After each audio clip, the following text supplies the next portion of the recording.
Hey guys, how's it going? We're back with another hand, and yeah, as you can see, we played in a nice game, 2-4-10. So 10 was the under the gun straddle. So let's get into the action. Yeah, so cut off limps. Do you have info on this guy? Only played a few hands so far. Looked like a passive calling station. So yeah, King 5 definitely a nice candidate to ISO, I think. Yeah, for sure. I mean, pretty much near the bottom of our ISOing range. But Yeah, for you sure, know, for sure. if you think you have fold equity amongst the blinds, if the blinds were like massive stations, I don't think I'd bother because I don't really want to play this hand like 3 or 4 way in a raise pot. I might just over limp. But I think yeah, as long as the table is fairly reasonable, then can definitely just ISO. I wouldn't mind going even bigger though, to be honest. Maybe going something like 5 or 6x just to have that additional fold equity. But yeah, Yeah, I think always depends a little bit on the game, how the game plays. When the game plays fairly snug, don't mind going just for axe. mm, When yeah, the straddler folds often enough. And this, of course, my plan. Hopefully, under the gun folds most of the time, and we can play heads up against the weak opponent on the cutoff. This was my plan. Unfortunately, not working out under the gun, so the straddle calls, and yeah, limper also calls. Yeah, what do you think about this flop? 5-6-8. it's pretty bad for sure. Yeah, it's pretty bad. I mean, I think heads up, even heads up, it's not the greatest. I think when we're on the button, like if this is under the gun versus big blind, it's like a horrific flop, right? Because we shouldn't really have Yeah. like fives or sixes. We have eights, not necessarily always. We don't have any straights, but on the button, at least in a single raise pot, we can have like all the two pairs and sets and straights. But I think once you ISO this player, you got to be a little bit careful because you probably don't have hands like, five sixes, you maybe, but you might overlimp those for sure, right? And then, I mean, you'll have a hand like maybe 9-7 suited, but you don't necessarily have all the two pairs. These guys can definitely connect pretty well with this board. So, yeah, I think overall it's not a board I'd want to be betting multi way much at all. So I think with our 5x here, I would just be checking like 100%. No backdoor flush draw, no backdoor straight draw. It's just like, I don't see too much benefit. No, no, no. I agree. Maybe for balancing ideas that we can have some 5x after Mm, we bet, right? But in yeah, reality, I really like checking nearly 100% with 5x because it will not matter against two fun players. yeah. I mean, I think if you do want to bet, you're still going to have hands like 5x of clubs, right? At least like you can select the combos, which at least have more backdoor equity. Exactly. So yeah, checking back standard turn, obviously the dream card, and Yeah, best card in the world, I think. Straddle comes out betting like a third pot here, bet calls. So I think here, I mean, we pretty much have a mandatory raise, especially versus that size. Like if it was maybe like a big pot size bet or something, you could consider, having some calls just because big blind's going to be more polarized in that spot and maybe like straights, some boats. But I mean, still raising a lot even versus a bigger bet. But I think here, obviously, you have to raise, right? Yeah, I agree. I think when an unknown starts betting pot size, I would be a bit suspicious, and I would definitely raise more polarized myself. So probably Mm, not raising with King 5 on the turn. I would definitely more often call, because yeah, like you mentioned, then his range is more often a full house or a straight, and some really strong draws, and we don't want to get it in on the turn with King 5. This mm, would be a very bad idea, I think. But against anything smaller or around half pot, we definitely want to raise for value. Both players can have diamonds, clubs, a 7, 8x, and we can definitely extract a lot of value from all those hands. yeah, for sure. So definitely want to raise. I mean, do you remember their stack?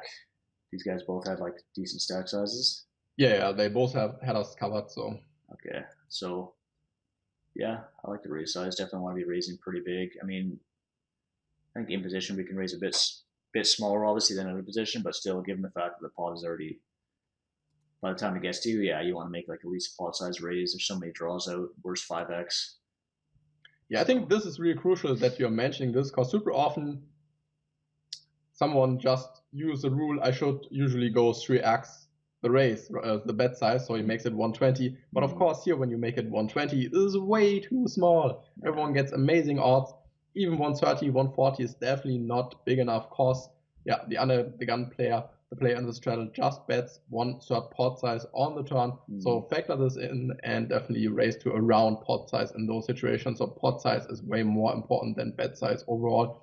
But of course, when he bets more polarized, you can bet smaller because this is still a pot size raise. Yeah, for sure. Yeah, like you can do a lot of like even min raising stuff like that in position is definitely a thing, especially in like 3-bet pots, that type of thing.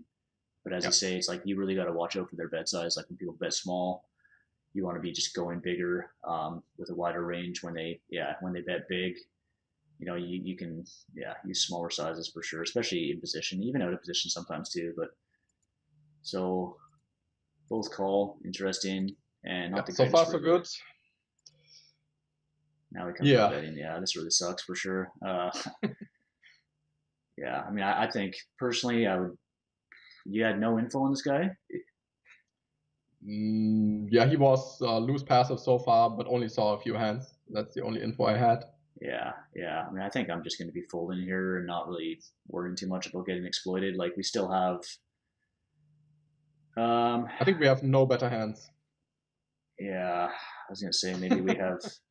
I mean, we could check back some boats, some sets. We could check back occasionally on the flop, but we're obviously mainly betting them. But yeah, it's pretty It's tough really for like us to have. 4-5 maybe, right?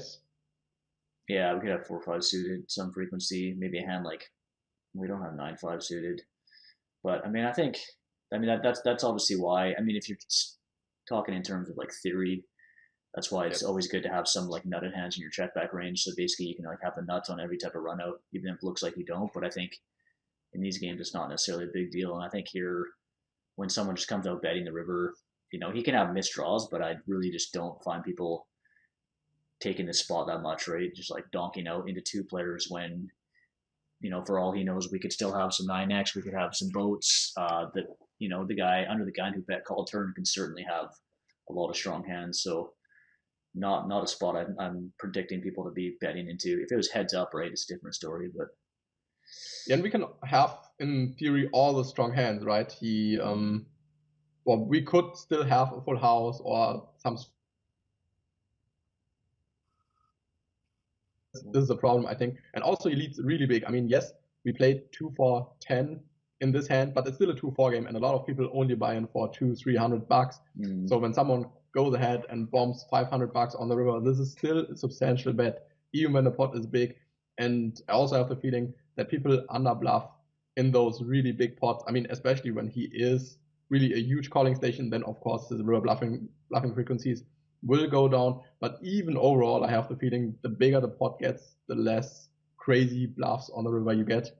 Yeah, I definitely agree. And also the fact that he's, some of these loose players, the fact that they have so many like offsuit combos, like, I don't know, like 8-9 offsuit, 6-9 offsuit potentially, like that adds so many combos of value to their range. Of course, it can add a lot of potential bluff to their range.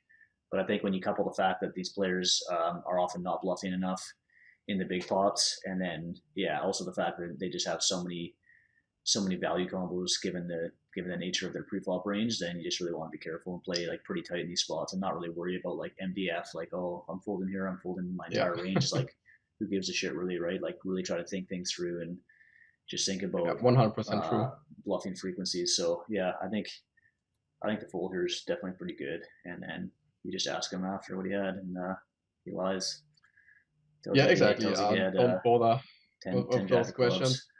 But yeah, But I think what's also important is we're not closing the action, right? So we can call, and under the gun can still call or raise, because he can still have a 4 or full houses or 9x. Why not? Sure. He's still uncapped. Yeah. So 3-handed, we should even be more careful and fold even more hands on the river, I think. And yeah, this is definitely a situation that you should watch out for. So always think about Villain's perceived range, which hands make sense, or which hands would you bluff in this situation? Would you bluff a ton, check fold a ton, right? And then you get an idea what his range looks like. And yeah, in this situation, I was fairly sure that he has a straight, and yeah, I think I made the correct laydown in the long run. Yeah, for sure. I like the fold.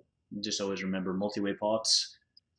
You really don't have to like get fancy. You can play pretty straight up in multi-way pots in these games, unless you have, unless you really have like a long-term read that someone's capable getting out of line. There's no need to like feel as though you're getting exploited. Just try to play strong ranges, play strong hands, and rake in the money long term for sure.